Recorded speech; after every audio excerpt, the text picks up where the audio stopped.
After finding the pipes in the field, locating the entrance wasn't too hard. This is the entrance, 100 meters or so from the periscopes, and surrounded by coniferous trees. It was covered with a wooden lid, which was easy to remove by using a crowbar. The iron door you can see in the picture would swing back in, but the lock was broken, so they couldn't get trapped inside. What you can see here is what you would see for the next few minutes, nothing but endless, hospital-like hallways. They said that the acoustics were, in a word, haunting.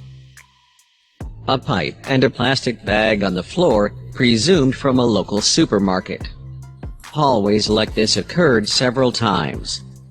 They decided to keep going straight in order to avoid getting lost. The holes in the wall on the right appeared to be punched with a hammer. This is what you see when you turn left at the intersection seen above. The narrow hole in the floor was filled with dirty water, nothing to see there.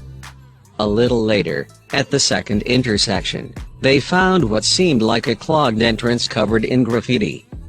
Obviously they weren't the first people to visit. The hallway, as they found out, wasn't straight at all. It had several slight turns, leading to another long hall to the left. You can see more random punches in the wall. This is the view looking back.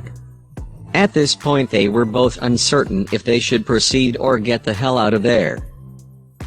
Notice graffiti in the top right. The one on the left translates to help. This big yellow door came out of nowhere. They were expecting, and hoping, for an exit or another dead end. They had no clue how a single person or even couple people would be able to open those, since they seemed as heavy as bank vault doors. There were Cyrillic letters on this particular one, yet it was hard to decipher. Right next to one of the broken doors, it reads, "Exit number 2. I don't know what these did back in the day, possibly for ventilation. After passing a lot, and I mean a lot, of those heavy safe doors, the rooms seem to become more and more destroyed, as you can see from the decayed walls." Looking back where they came from, you can get an impression of the number of heavy doors any visitor has to pass, placed directly one after another. Proceeding onwards, the graffiti clearly read, "Hello Satan, I love you." Not something you want to read down there. Here is a different angle of the Satan graffiti, seen on the wall to the left. They decided to enter the corridor on the front left. The walls were massive and metal-like. My friend and I suspected it to be lead or something similar. Notice a small red number on the wall, 2211, and the cryptic painting in the background, made of black lines. When you passed a few corners in the lead wall corridor, you'd set foot in this flooded area, which was set a single step below the prior rooms.